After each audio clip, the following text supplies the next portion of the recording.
Hi, welcome to Telugu ప్రభా viewers. నేను మీ journalist Rahman. ఇవాళ మీ అందరికీ ఇప్పటివరకు తెలియని ఒక సీక్రెట్ ఎపిసోడ్ గురించి చర్చించే ప్రయత్నం చేస్తాను.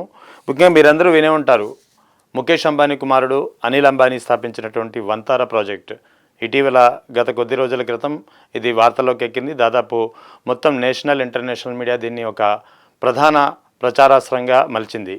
అనంత్ అంబానీ వందల ఎకరాల్లో వంతారా ప్రాజెక్ట్ ఎందుకు స్థాపించాడు, అక్కడ లక్షల చెట్లు నాటించాడు, ఏనుగుల్ని, హిపోపోటమస్ని, మొసళ్ళని పెంచుతున్నాడు అంటే దీన్ని బట్టి అతను ఒక జంతు ప్రేమికుడిగాను లేదా పర్యావరణాన్ని పరిరక్షించే ఒక సామాజిక స్పృహ కలిగిన ఇండస్ట్రియలిస్ట్గాను చాలా మీడియాలో అతన్ని అభివర్ణిస్తూ వచ్చాయి. అయితే అదే సమయంలో అటు బిల్ గేట్స్, మరో billionaire bill gates south Africa వంటి దేశాల్లో దాదాపు 2.5 లక్షల ఎకరాలని కొనుగోలు చేశాడు. ఇదంతా వీళ్ళు ఎందుకు చేస్తున్నారు?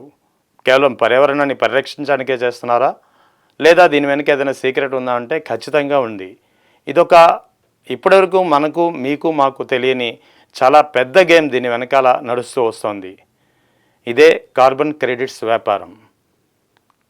ఆశ్చర్యంగా ఉంది కదా. రానున్న 10-15 నెలల్లో ఈ యొక్క అడవుల ద్వారా వచ్చే కార్బన్ క్రెడిట్స్ ద్వారా వీళ్ళు దాదాపు 1000 కోట్లు ఆర్జించే పరిస్థితి స్పష్టంగా కనిపిస్తోంది. ఇండియా కూడా తొలిసారిగా ఈ వ్యాపారంలోకి అడుగెట్టింది.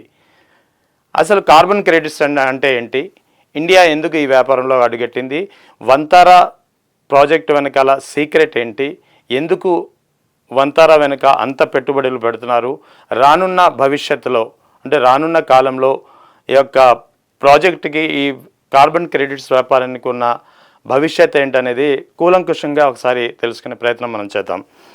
వంతారా ప్రారంభమైనప్పుడే అటు పార్లమెంటులో ఎనర్జీ కన్జర్వేషన్ యాక్ట్ 2022కు అమెండ్మెంట్ జరిగింది. అంటే ఈ అమెండ్మెంట్ని బట్టి వంతారా ప్రారంభమైందా, లేకపోతే వంతారా ప్రారంభం అయినప్పుడు అమెండ్మెంట్ అయిందా అనేది కాసేపు పక్కన పెడితే రెండింటికి ఖచ్చితంగా అవినాభావ సంబంధం ఉందని చెప్పాలి.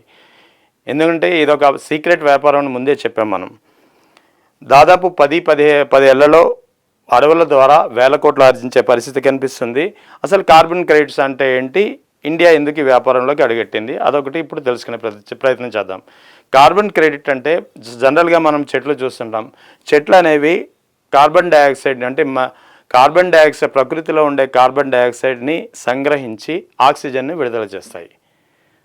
అటు ఇండస్ట్రీలు కూడా దేశవ్యాప్తంగా ప్రపంచవ్యాప్తంగా ఉన్న ఇండస్ట్రీల నుంచి కార్బన్ ఉద్గారాలు ప్రతి ఏటా విడుదలవుతూ అవి పర్యావరణానికి హాని కలిగించడమే కాకుండా ఓజోన్ పొర ఏదైతే మనకి సూర్యుని కిరణాలు నేరుగా మనకి తాకకుండా మనల్ని రక్షిస్తూ వస్తుందో ఆ పొరను డ్యామేజ్ చేస్తుంది. అంటే అక్కడ ఓజోన్ పొర యొక్క కరప్షన్ నెమ్మదిగా పెరుగుతోంది.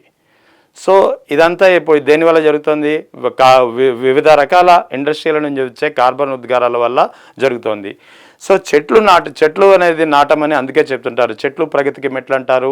చెట్లు రక్షించడం, పర్యావరణాన్ని పరిరక్షించడం అనే సామెత కూడా మీరు వినే ఉంటారు. నానుడి చాలా రకాలుగా ఒక ట్యాగ్లైన్గా ఉంటుంది. అయితే ప్రతి చెట్టుకి ఆ చెట్టు యొక్క ఆకులను బట్టి, ఆ చెట్టు యొక్క స్థాయిని బట్టి ప్రతి చెట్టు ఏడాదికి లేదా తన జీవిత కాలంలో ఎన్ని టన్నుల కార్బన్ డైఆక్సైడ్ను సంగ్రహించుకోవడం అంటే ప్రకృతిలో అంటే వాతావరణంలో ఉండే CO2ని తగ్గించడమే. ప్రతి చెట్టుకు ఒక విలువ ఉంటుంది. ఇక్కడ అంటే ప్రతి చెట్టు ఎంత కార్బన్ డైఆక్సైడ్ని సంగ్రహించడం ద్వారా వాతావరణంలోని CO2ను కార్బన్ ఉద్గారాలను తగ్గిస్తుందో దాని ఆధారంగా కార్బన్ క్రెడిట్స్ అనేది యొక్క నేషనల్ కార్బన్ రిజిస్ట్రీ అని ఒకటి ఇండియా స్థాపించింది. ఇది పర్యవేక్షిస్తుంది, ఇది మానిటర్ చేస్తుంది. అంటే ఒక చెట్టు సంగ్రహించుకునే CO2ని బట్టి ఆ చెట్టుకి యొక్క సామర్థ్యాన్ని బట్టి ఇన్ని కార్బన్ క్రెడిట్స్ అని ఇస్తారు. అంటే సపోజ్ ఒక చెట్టు ఏడాదికి తన జీవితకాలంలో 20 టన్నుల కార్బన్ డైఆక్సైడ్ను తగ్గించే పరిస్థితి ఉంటే దానికి ఇన్ని కార్బన్ క్రెడిట్స్ అని చెప్పి జమ అవుతుంటాయి. దీన్నంతా మానిటర్ చేసేది నేషనల్ కార్బన్ రిజిస్ట్రీ అని ఇండియా కేంద్ర ప్రభుత్వం స్థాపించిన ఒక సంస్థ, ఇండియా కేంద్ర ప్రభుత్వ ఆధ్వర్యంలో నడిచే ఈ నేషనల్ కార్బన్ రిజిస్ట్రీ దీన్ని మానిటర్ చేస్తుంది. సో ఇక్కడ కార్బన్ ఇండస్ట్రీ అంటే ఇప్పుడు వ్యాపారం ఎలా జరుగుతుందని తెలుసుకుందాం. సపోజ్ ఒక ఇండస్ట్రీకి కాలుష్య నియంత్రణ మండలి గురించి మీరు వినే ఉంటారు. సపోజ్ ఒక ఇండస్ట్రీకి ఏడాదికి ఇన్ని టన్నుల అంటే 100 టన్నులు సపోజ్ ఒక ఎక్స్ అనే కంపెనీకి 100 టన్నుల కార్బన్ డైఆక్సైడ్ మాత్రమే లేదా కార్బన్ ఉద్గారాలు మాత్రమే విడుదల చేయాల్సి ఉంటుంది. దాన్ని మించితే మీకు జరిమానా ఉంటుంది లేదా లైసెన్స్ క్యాన్సిల్ చేయడం ఇటువంటి పర్యవసానాలు ఉంటాయనేది ఒక లిమిట్ ఉంటుంది. ఎందుకంటే కాలుష్యాన్ని పరిరక్షించడం అనేది ప్రభుత్వం చేసే పని.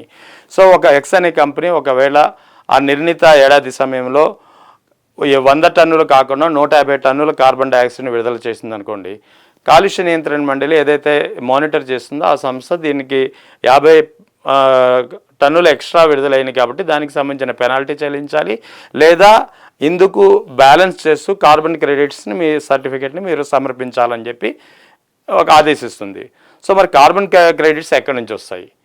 ఏదైతే ఇప్పుడు మనం కార్బన్ క్రెడిట్స్ వ్యాపారం గురించి చెప్పామో దీని ద్వారా ఇవి సమకూరుతాయి. అంటే ఏ కార్బన్ క్రెడిట్స్ ఏదైతే ఎర్న్ చేసి కంపెనీ ఉంటుందో అక్కడి నుంచి ఈ సంబంధిత కంపెనీ అక్కడి నుంచి కార్బన్ క్రెడిట్స్ని కొనుగోలు చేయడం అనేది జరుగుతుంది. అంటే ఇది పక్కా ఒక వ్యాపారం. అంటే భవిష్యత్తులో రానున్న సమీప భవిష్యత్తులో ఇండియాలో కాలుష్యం కూడా ఒక వ్యాపార వస్తువుగా ఖచ్చితంగా మారబోతోంది. సో దీని ఆధారంగానే ఇక్కడ అనంత్ అంబానీ యొక్క వంతారా ప్రాజెక్ట్ కానీ, బిల్ గేట్స్ త్వరలో నెలకొల్పినటువంటి 2.5 లక్షల ఎకరాల్లో నాటనటువంటి చెట్ల కార్యక్రమం కానీ దీని ఆధారంగానే నడుస్తుంది. ఇండియాలో కూడా దీనికి సంబంధించిన బిజినెస్ ఇప్పటికే నడుస్తుంది. అయితే ఇండియా ఈ కార్బన్ మార్కెట్ని ఎందుకు లాంచ్ చేసింది అనేది ఇంకోసారి మనం తెలుసుకోవాలి. ఇండియాలో ప్రతి ఏటా దాదాపు 2.9 బిలియన్ టన్నుల CO2 విడుదలవుతుంది. ఇది నిజంగా చాలా ప్రమాదకర స్థాయి, చాలా ఆందోళన కలిగించే విషయం. ఇండియా ప్రపంచ దేశాల్లో కార్బన్ ఉద్గారాలు విడుదల చేసే అంటే వివిధ పరిశ్రమల ద్వారా విడుదల చేసే దేశాల్లో ఇండియా 3వ స్థానంలో ఉందనేది సుస్పష్టం. సో అందుకే బహుశా ఇండియాలో ప్రకృతి వైపరీత్యాలు కావచ్చు, వరదలు కావచ్చు, ఈ యొక్క ల్యాండ్ స్లైడ్స్ కావచ్చు, వివిధ కారణాల వల్ల దాదాపు ఇప్పటి వరకు అంటే 2015 నుంచి 2025 ఇప్పటి వరకు ఈ 10 ఏళ్ల కాలంలో దాదాపు 7 లక్షల కోట్ల నష్టం వాటిల్లిందనేది ఒక అంచనా, నేషనల్ డిజాస్టర్ మేనేజ్మెంట్ వేసినటువంటి అంచనా. సో దీన్ని 2070 నాటికి జీరో టార్గెట్ దిశగా అంటే కార్బన్ ఉద్గారాలు జీరోకు చేరుకునే పరిస్థితికి ఆ గోల్ చేరుకోవాలనే లక్ష్యంతో ఇండియన్ కార్బన్ మార్కెట్ను లాంచ్ చేసింది. యాక్చువల్లీ ఇది ఎనర్జీ కన్జర్వేషన్ యాక్ట్ అమెండ్మెంట్ చేసింది 2022లో. అయితే 2024 నాటికి దీనికి సంబంధించిన విధి విధానాలు ఖరారయ్యాయి. 2025 మార్చి నాటికి దీనికి సంబంధించి 8 విధానాల్లో ఈ యొక్క కార్బన్ క్రెడిట్స్ని ఆర్జించవచ్చు అని చెప్పి ఒక సిస్టమ్ని రూపొందించాయి. ఆ 8 ఏంటనేది ఒకసారి పరిశీలిద్దాం. ఇందులో సోలార్, విండ్, హైడ్రో ప్రాజెక్టుల ద్వారా వచ్చే రెన్యూవబుల్ ఎనర్జీ ప్రాజెక్ట్ ఒకటి, రెండవది గ్రీన్ హైడ్రోజన్ ప్రాజెక్టు, మూడవది ఇండస్ట్రియల్ ఎనర్జీ ఎఫిషియన్సీ, మూడవది ల్యాండ్ఫిల్ మీథేన్ రికవరీ ప్రాసెస్, నాలుగవది వేస్ట్ టు ఎనర్జీ ప్లాంట్స్, తర్వాత మ్యాంగ్రూవ్ ఎఫారెస్టేషన్, మ్యాంగ్రూవ్ అడవుల గురించి మనం వినే ఉంటాం, క్లీనర్ ఇండస్ట్రియల్ ప్రాసెస్, తర్వాత ఆగ్రో ఫారెస్ట్రీ అంటే రైతుల వద్ద జనరల్గా మనం చూస్తూ ఉంటాం పంట పొలాలు కానీ అది తర్వాత దీనికి సంబంధించిన హార్టికల్చర్ పంటలు కావచ్చు లేదా ఆగ్రో పంటలు కావచ్చు, మొత్తానికి పంట పొలాల ద్వారా కానీ ఈ 8 విధానాల్లో రిజిస్టర్ చేసుకుంటే ఖచ్చితంగా ఈ కార్బన్ క్రెడిట్స్ నేషనల్ కార్బన్ రిజిస్టర్లో రిజిస్టర్ అవుతాయి. దాన్ని ట్రేడ్ చేసుకునే అవకాశం కలుగుతుంది. ఇది ఇండియా యొక్క గోలు. సో మ్యాంగ్రూవ్ ఫారెస్ట్ ద్వారానే ఏడాదికి 8 నుంచి 15 టన్నుల కార్బన్ డైఆక్సైడ్ను సంగ్రహించుకునే శక్తి ఉందని చెప్పి ఒక అంచనా ఉంది. సో మ్యాంగ్రూవ్ ఫారెస్ట్లు మనకు కాకినాడ దగ్గర చాలా పెద్ద ఎత్తున ఉన్నాయి. ఇండియాలోనే సెకండ్ లార్జెస్ట్ మ్యాంగ్రూవ్ ఫారెస్ట్లు. ఇప్పటికే ఒడిశా, పశ్చిమ బెంగాల్ రాష్ట్రాలు తమ రాష్ట్రంలో ఉన్నటువంటి మ్యాంగ్రూవ్ ఫారెస్ట్లని నేషనల్ కార్బన్ రిజిస్టర్లో రిజిస్టర్ చేసుకుని ఆదాయాన్ని సమకూర్చుకునే దిశగా ముందుకు వెళ్తున్నాయి. ఆ తర్వాత నేషనల్ కార్బన్ రిజిస్టర్ ఏదైతే ఉందో అది కూడా గ్రామ స్థాయిలో పొలాల్లో తర్వాత రైతులకి దీనికి సంబంధించి శిక్షణ ఇస్తుంది. అంటే రేపు పొద్దున్న భవిష్యత్తులో రైతులు కూడా తమ పంట పొలాలని తాము పండించే తమ పొలాలని లేదా అందులో పండించే కొబ్బరి తోటలు కావచ్చు, హార్టికల్చర్ కావచ్చు, వరి కావచ్చు, గోధుమ కావచ్చు, మొక్కజొన్న కావచ్చు, వాట్ ఎవర్ ఇట్ మే వాళ్ళు పండించే వాళ్ళ పంట పొలాలు ఏదైతే సాగులో ఉంటాయో వాటన్నిటిని ఇందులో రిజిస్టర్ చేసుకుంటే అందులో నుంచి విడుదలయ్యే అందులో ఆ మొక్కలకు ఉండే సామర్థ్యం ఆధారంగా ఆ మొక్కలు తగ్గించగలిగే కార్బన్ డైఆక్సైడ్ విలువ ఆధారంగా ఎర్న్ అయ్యే ప్రతి కార్బన్ క్రెడిట్ని వీళ్ళు అమ్ముకునే అవకాశం ఉంటుంది. దీని దిశగా శిక్షణ ఇచ్చే కార్యక్రమం కూడా భవిష్యత్తులో జరగబోతుంది. అయితే ఇదంతా పక్కన పెడితే ప్రస్తుతం మనం రిలయన్స్ ఇండస్ట్రీ చెందినటువంటి అనంత్ అంబానీ స్థాపించినట్టు వంతారా ప్రాజెక్టు మొత్తం కథ అంతా ఇక్కడే నడుస్తుంది. ఈ కార్బన్ సంబంధించినట్టు వంతారా ప్రాజెక్టులో దాదాపు ప్రస్తుతం ఉన్న లెక్కల ప్రకారం 3,000 ఎకరాల్లో దాదాపు 4 లక్షల చెట్లను అనంత్ అంబానీ ఈ 4 ఏళ్ల కాలంలో నాటిన పరిస్థితి ఉంది. అది లెక్కలు చెప్తున్నాయి. అంటే ఒక లెక్క ప్రకారం ఒక చెట్టు నుంచి దాదాపు 20 టన్నుల కార్బన్ డైఆక్సైడ్ తగ్గించే సామర్థ్యం ఉందనుకోండి. 1 టన్ను కార్బన్ డైఆక్సైడ్ ఒక కార్బన్ క్రెడిట్కి రిప్రజెంట్ చేస్తుంది. ఈ లెక్క ప్రకారం అతను నాటినటువంటి 4 లక్షల చెట్లకు సంబంధించి అతని వద్ద ఉన్న సామర్థ్యం 80 లక్షల టన్నుల కార్బన్ ఉద్గారాలను రిజిస్టర్ చేసే క్రెడిట్స్ అతను కలిగి ఉంటాడు. అంటే ఇది అతను భవిష్యత్తులో అమ్ముకుంటే అతనికి దాదాపు 1000 కోట్ల ఆదాయం వస్తుందని చెప్పి ఒక సింపుల్ అంచనా.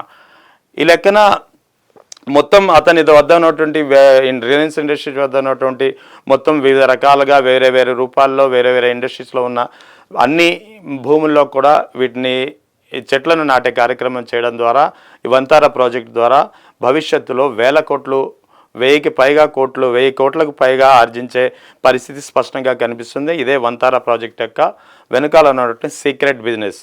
ఇదేదో జంతు ప్రేమికుల కోసమో పర్యావరణం కోసమో చేపట్టిన ప్రాజెక్ట్ కాదు.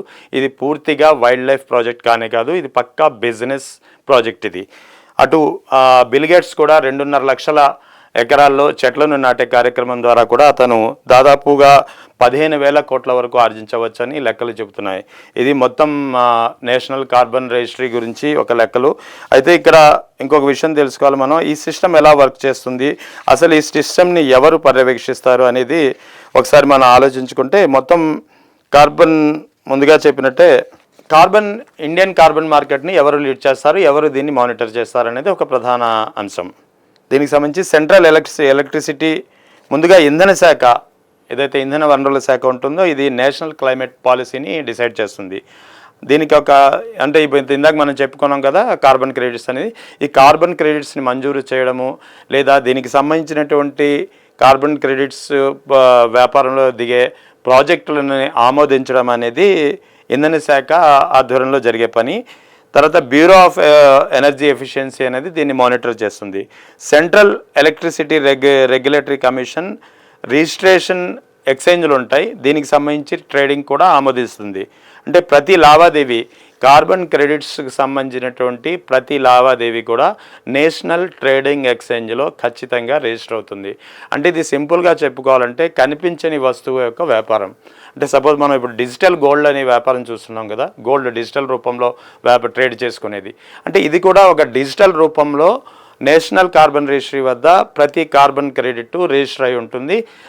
అంటే ప్రతి వ్యక్తి తన మొక్కల ద్వారా తన చెట్ల ద్వారా ఆర్జించే కార్బన్ క్రెడిట్స్ని నేషనల్ కార్బన్ రిజిస్ట్రీలో రిజిస్టర్ చేసుకోవచ్చు.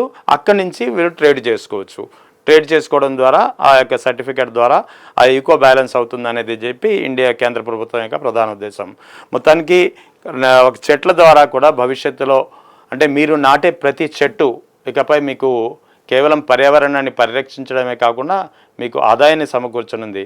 ఇదే ఇండియా యొక్క ఫస్ట్ కార్బన్ రిజిస్ట్రేషన్ పాలసీ వెనకాల ఉన్న మతలబు, అటు వంతారా ప్రాజెక్టు వెనకాల ఉన్న సీక్రెట్ బిజినెస్ కూడా ఇదే.